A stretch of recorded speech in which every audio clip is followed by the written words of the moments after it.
you guys. What kind of emotions do you feel when you find out you've been lied to?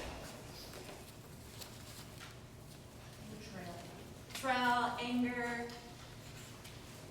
What else? You found out you've been lied to. Shock. Shock. Sadness. Sadness. Yeah, I mean, these are the kind of emotions. We are emotional creatures, so when we think about, how we learn and how information comes to us, emotions are still part of it, right? When we learn something is the truth, when we learn something is a lie, those kind of emotions we have to wrestle with. And what I've included in the handout and I think everyone should have got it, if not, there might be some extras in the back, just raise your hand. I've included some passages from one of my favorite theorists, Jonathan Z. Smith, and he's passed away now, but he was a historian of religions at the University of Chicago. And he wrote this short excerpt, those of you who are in the class will get to look at it a little more closely, the whole thing. But I've included some of the quotes on how he defines lying, and specifically lying in education.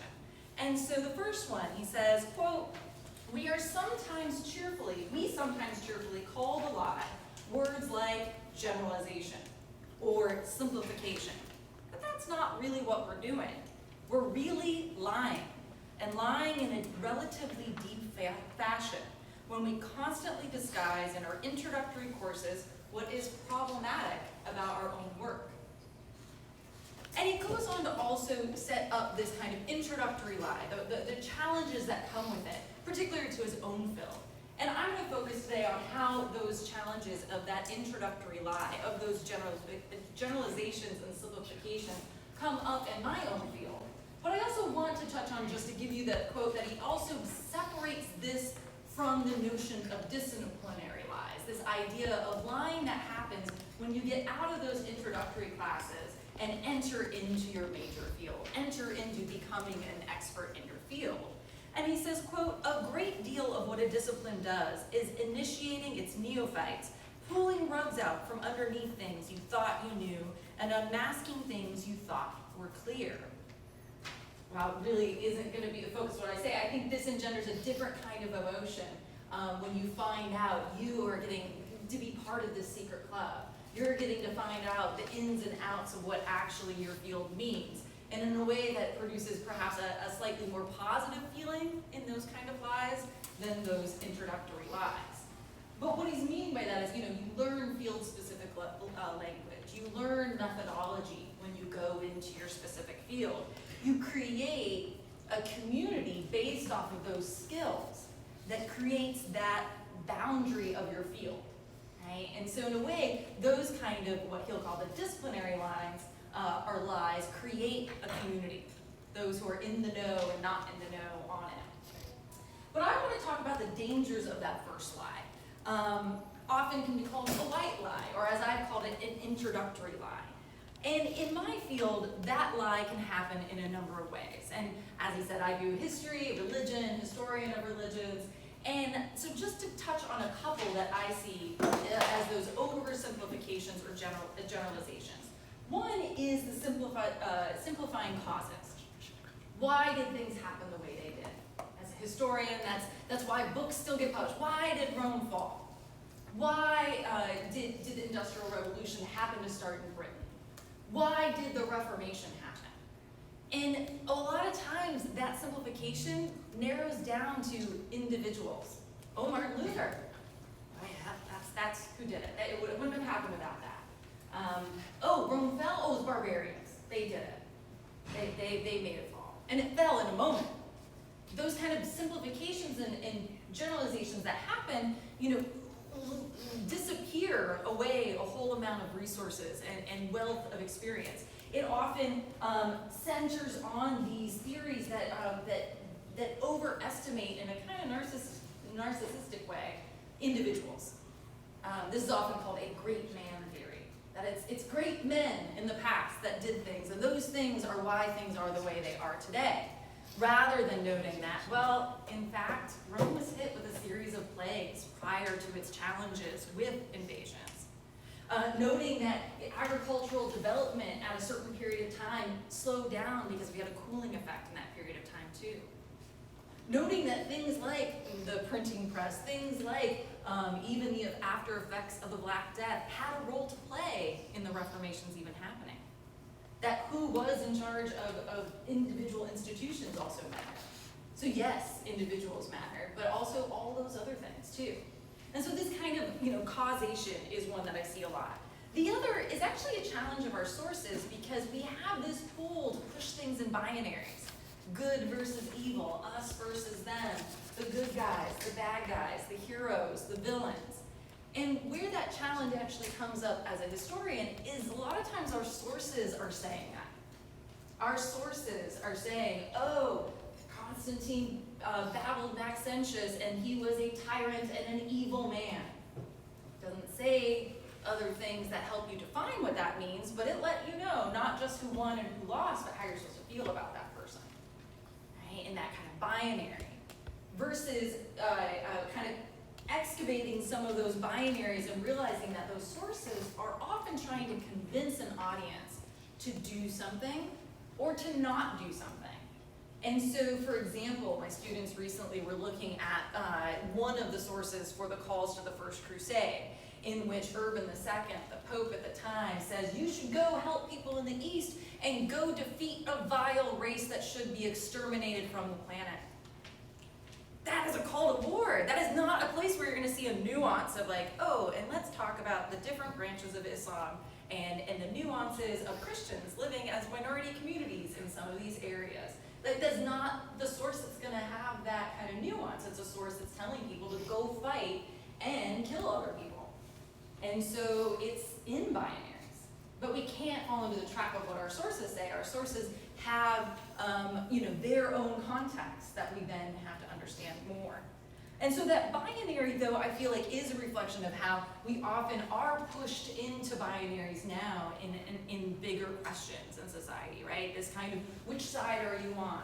Give me that soundbite. Are you for or against? Or, in the election thing, and if I get one more spam email and text message telling me I have to pick a side, and there's only two sides to everything, is often distilling things down into those narrow views, when in fact, multiple perspectives are there as well.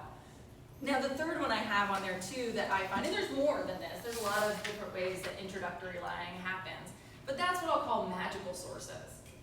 If you end up in a course with me, likely it'll be world history or Christian traditions, and for both of those classes, arguably 85% to 90% of the sources you will read were not originally in English.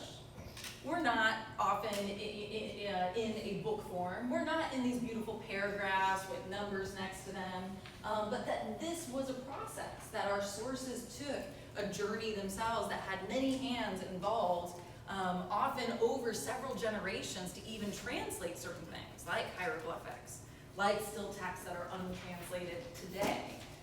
And so when we hand you a source, or when you get a book, and that isn't explained, or at least mentioned, I think sometimes we can fall into a slippery slope of thinking that these sources just magically appear, and they are just already understood, and that they have no real questions left to them. But if we could highlight the kind of journey that those texts took, that would enable you to see that actual people were involved in each of those stages too.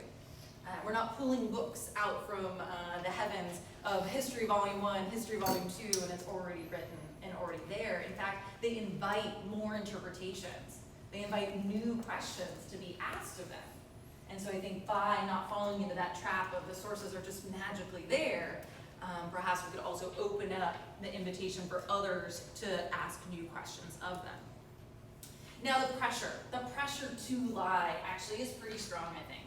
And I have just some points in the outline to include there. And one is a pressure that I think has been part of fundamentally asking about education. Why have students been learning about history? Why have students been required to read certain texts over time? And especially for your K through 12, education has largely been about also creating good citizens. It's not just about knowing data or information or being able to do math or being able to read, but it's also about having a sense of what it meant to be a good citizen. And that's where those binaries could come in. Because you gotta have clear heroes and villains if you're trying to give an example for a young person to be like, yes, model this person, be like this person. So you don't get into the complexities of humanity when you do that. But aside of the questions of why we educate the way we do, frankly, we also have the pressure of time. You know, all your professors here have like roughly 16 weeks, give or take, exams, holidays, conflicts, your conflicts of whether you can be there or not.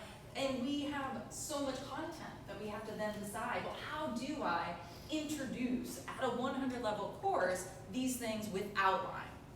It's gonna be easier to lie. What if I just tell them Martin Luther's the whole reason there was ever a Reformation? You all get the exam correct, that's one answer, it's fine, it's all you need to know. You know, I could just say, okay, Rome fell because of whatever, you know, aliens came, you know, it's fine, I could totally lie, right? But then that would be an interesting class and people wanted to take it, right? But regardless, that pressure of time is actually a real pressure. You know, I'd also say that we have pressure outside of the class. For my own field in particular, the line that happens, my area of specialty is medieval Europe. And the level of lies that are out there in entertainment about the medieval world make you think that it's only existed in blue scale, and that people just killed people and raped people. And that is the repeated message of most medieval, dark ages, all of those kind of references. That's a pressure, because then students come in with a certain understanding about the world I want to introduce them to.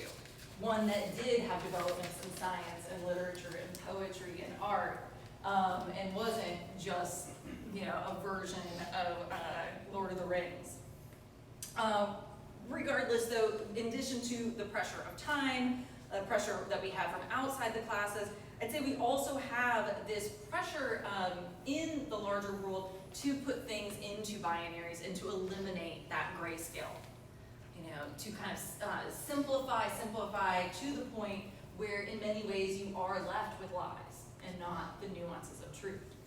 I know this from friends who have been contacted to be that outside resource. You know, the news wants a soundbite. They want, okay, can you inform the public about this very complex topic, but oh, you only have 4 minutes, and please talk as if it's, you know, like someone who doesn't have ability to deal with anything besides those binaries. And so you're put in this position of then having to say, push back and say no, at the risk of not having an expert in your field actually partake in some of these really important discussions. And so that pressure to eliminate gray area is actually dangerous though. If we move on to thinking about what is at stake for this, it's like, okay, the feelings I talked about, that's pretty rough too. When you find out you've been lied to, no one likes that. But there's other stakes too. I think on one level, if there's the continuation of oversimplification, and in some senses going really, really kind of generalization, I think non-majors get the most boring parts of our classes. And I think non-majors should be the people that are enabled to be equipped with tools, even if they never take another class in that field. And so if we only stick with generalization, if we stay on simple binaries, if we only have single causes, not only is it a lie, but you're kind of missing the good stuff. You're missing the messiness of the past. I think we also undercut the value of our expertise when we do that. Because when we do those introductory lies, we don't introduce the fact that it's actually these layers of education and specialized skills that take to do not only our jobs, but the jobs it took to bring those sources to you, to bring that archaeological evidence to you, to store these things in museums, and to, you know, all of those things that are involved with it. Of course, if we're going to be a liberal arts school and we're going to encourage being interdisciplinary, if we keep in those simple binaries, those simple narrow explanations of the past and the present, we kind of hamstring that idea of the interdisciplinary fields being important. Because if it's only check that box you got through that introductory class, now you can get to the real reason you're here, now you can get to your major. That's not the point of a liberal arts program, right? Those other elements should inform and be part of enriching even your approach to your major.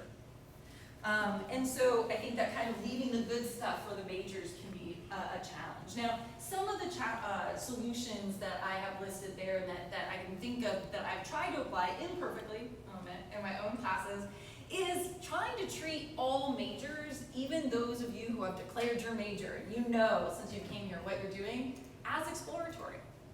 You are in fact exploring that major even if you've declared it, and those of you in here have already changed maybe what your major or minor is, knows that that happened through exploration. Knows that that's something that you are going to, not necessarily are you locked into even the major that you picked. And so both on my end as educator and as your end, treating your classes as explorations into that topic more than a check to get to your other stuff that you really want to do. I think also that even on a practical way, this is why in your texts or in your classes that often you'll see things like case studies. Trying to do a narrow, as a professor used to teach me, a slice of cake approach, where you can't teach the whole cake. It's an introductory class. But you can do that narrow slice and walk through those layers to give you that complexity, give you that more expansive understanding without overwhelming you and, having your sugar go too high with a whole piece of cake. You just take that sliver. Likewise, also bringing to the table competing ideas or competing theories. Bringing up that, okay, well, here's the debate about, why, in honor of Halloween, why the witch hunts happened, and why it aimed particularly at women. But guess what? There's other researchers that have a different opinion on that. And so bringing both of those opinions into the classroom may be kind of hard sometimes, but it is something that will open your mind that, guess what? All the topics you've learned about, many of them have competing opinions. So those case studies, those different competing ideas can help. But I will say that this comes at a big danger, and a danger that I think most educators have had to confront too, is because telling and teaching the more complex view of those introductory classes can lead students to be uncomfortable. You can be anxious. You could be sad. You could feel lied to in a way. Because what you're doing, in many ways, is learning the truth can result in the same emotions that you all described that feels like being lied to. Because there's a certain discomfort that can happen when you realize, especially for history, that, do we know anything? Can anything be trusted? Is there absolute truth? Do we know for sure things? Is it all just opinion? And so that's where we have to also grapple with the fact that one of the challenges is some of those same feelings that are cultivated in those introductory, or in realizing that you've been kind of lied to, can happen when someone's trying to also show you the complexities of the truth. And be discomforting.